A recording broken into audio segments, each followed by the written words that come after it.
안녕하십니까. 조갑제TV 시청자 여러분, 저는 조갑제닷컴의 조세별입니다. 지금 시각은 2021년 4월 2일 밤 9시를 가리키고 있습니다. 드디어 서울과 부산시장 보궐선거의 사전투표가 시작됐습니다. 이번 사전투표를 앞두고 국민의힘도 사전투표가 조작될 가능성은 없다, 안심하고 믿고 투표해달라라고 하면서 사전투표를 독려했습니다. 또 오늘 안철수 국민의당 대표도 투표에 참여했죠. 또 윤석열 전 총장도 부친을 모시고 남과자동 투표소에서 사전투표하는 모습이 방송으로 보도가 됐습니다. 자, 그런데 이쯤에서 참 궁금해진 게 있습니다. 바로 지난해 4.15 총선에서 전반적인 선거 부정이 있었다, 투개표 과정에서 엄청난 조작이 있었다라고 주장해 왔던 우파 논객들의 입장인데요. 굉장히 강경한 목소리가 있었기 때문에 이번 사전투표를 앞두고도 뭔가 입장 표명이 있지 않을까라는 생각을 했었습니다. 그 중에서도 저는 공병호 TV의 공병호 대표 입장이 참 궁금했습니다. 왜냐하면 이분은 그 어떤 논객들 중에서도 가장 확신에 차서 가장 강경한 목소리로 선거 조작이 확실하다라고 주장했던 분이시죠. 자, 그렇기 때문에 뭔가 이번 사전투표를 앞두고도 뭔가 어떤 메시지가 있지 않겠는가 개인적으로 궁금했습니다만은 굉장히 의아하게도 너무나 조용했습니다. 자, 이분의 채널 공병호 TV에 제가 들어가서 둘러봐 봤는데 이번 한 달 사이에 이번 사전투표에 대해서 뭔가 입장을 내는 그 영상을 찾아볼 수가 없었습니다. 자, 오늘 또 사전투표가 시작이 됐는데 그동안 선거 부정을 주장해 온 분들은 이 사전투표 하는 것은 위험하다, 조작될 우려가 있다, 그렇기 때문에 가급적 사전투표를 하지 말아야 된다라고 주장을 해 왔습니다. 그래서 이 사전투표를 하는 날 뭔가 공병호 대표가 이에 대한 입장이나 자신의 의견을 밝히지 않을까라고 생각을 했었는데요. 딱히 그에 대한 영상이 올라온 게 없습니다. 아주 짤막하게 지나가듯이 한마디 언급을 했는데, 자, 영상에서 끝부분에서 이렇게 말하고 있습니다. 아무튼 공정하고 투명하고 정직한 투표 및 개표가 이루어지길 바랍니다. 선거 이후에 선거를 두고 이런저런 이야기들이 나오지 않도록 양 후보 진영이 노력해야 할 것입니다 라고 이렇게 언급했습니다. 자, 이게 전부였습니다. 저는 굉장히 의아했는데요. 왜냐하면 이분이 4.15 총선 직후에 4.15 총선뿐만이 아니라 이분은 지난해 미국 대선과 관련해서도 미국 대선에서도 사전투표 조작이 있었다라고 주장했던 분이죠.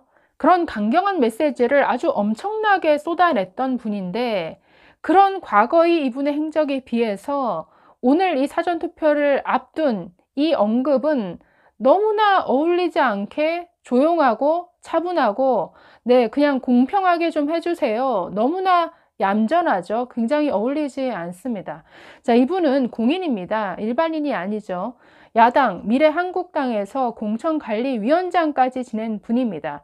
그런 분이었기 때문에 이분이 4.15 총선 직후에 선거 부정이 있었다라고 주장했던 그 주장은 엄청난 파장을 불러일으켰죠. 그리고 이 우파 진영에 엄청난 혼란과 사실상의 분열을 가져왔었습니다.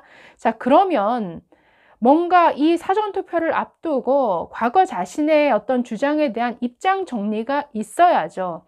이 사전투표는 위험합니다, 참여하면 안 됩니다 라든가 그동안 제가 이런 입장이었지만 이번 사전투표에 대해서는 이러이렇게 생각합니다 라고 하는 뭔가 정리된 입장을 발표하는 것이 공인된 글쎄요 사람으로서의 도리라고 생각하는데 글쎄요 저는 생각이 다르신 것 같습니다. 잠시 이분이 4.15 총선과 관련해서 과거 얼마나 많은 발언과 주장들을 해왔는가, 자, 이 공병호 TV 채널에 들어가면 4.15 총선과 관련해서 올라온 동영상 개수가 469개가 나옵니다.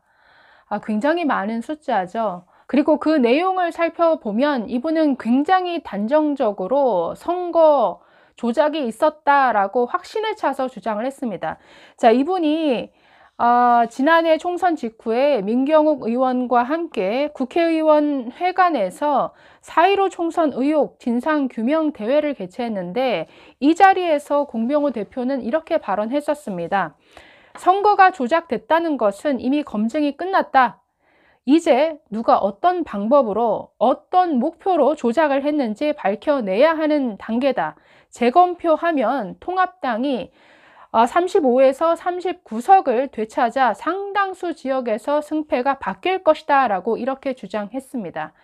그리고 이분이 올린 그 영상을 보면 아주 단정적인 표현을 쓰고 있는데요.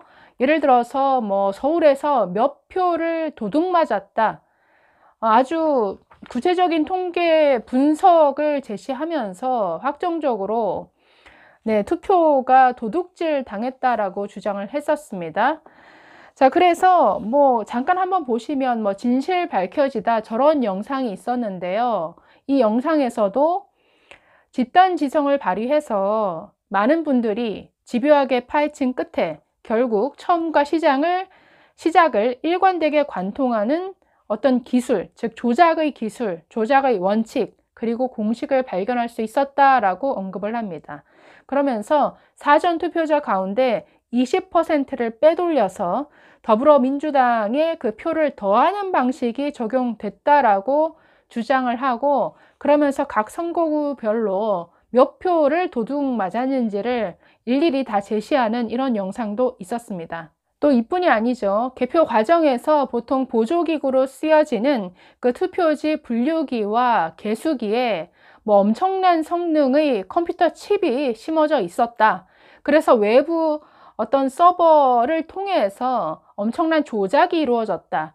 그 투개표 과정에서 뭔가 표를 훔치는 이런 조작이 있었다라고 또 주장하기도 했습니다. 근데 또 기억이 나는 것이 경기도 부천 신중동 선거구에서 1인당 투표 소요 시간을 아주 단순하게 계산을 했죠. 그래서 1인당 투표하는데 7초가 걸렸더라. 이게 가능한 숫자냐? 그렇기 때문에 사전투표 참여자 숫자가 이 정도 나오는 이것 자체가 조작의 증거다라고 주장하기도 했었습니다.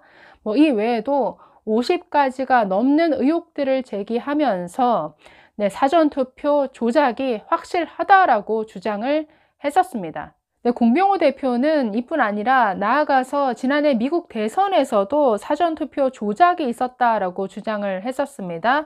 당시 하루에도 몇 건씩의 영상을 올리면서 트럼프를 찍은 표가 도둑 맞았다라고 주장을 했었죠. 그래서 미국 언론에서도 아주 거짓 선동으로, 거짓말쟁이로 낙인 찍혔던 시드니 파웰 변호사의 주장을 그대로 전달하는 이런 영상을 올리기도 했었고, 또 트럼프가 결국 선거 결과를 뒤집을 것이다 라고 이렇게 목소리를 높이기도 했는데, 다 아시다시피 그런 일은 일어나지 않았습니다. 그런데도 공 대표는 이후 이에 대한 입장을 제대로 밝힌 적이 없습니다. 사전투표는 시작이 됐는데 공병호 대표의 어떤 분명한 입장은 나오지 않고 있습니다. 참 궁금합니다. 선거 부정을 주장해 왔었는데 그 생각에 어떤 변화가 있는 것인지, 아니면 다른 어떤 이유가 있어서 분명한 입장을 내놓지 않는 것인지 참 궁금합니다. 자, 공인이라면 자신의 주장에 책임을 져야 하죠. 이번 사전 투표에 대한 입장도 분명히 내는 것이 공인으로서 좀 책임 있는 이런 자세인 것 같습니다. 이분의 생각이 참 궁금합니다. 감사합니다.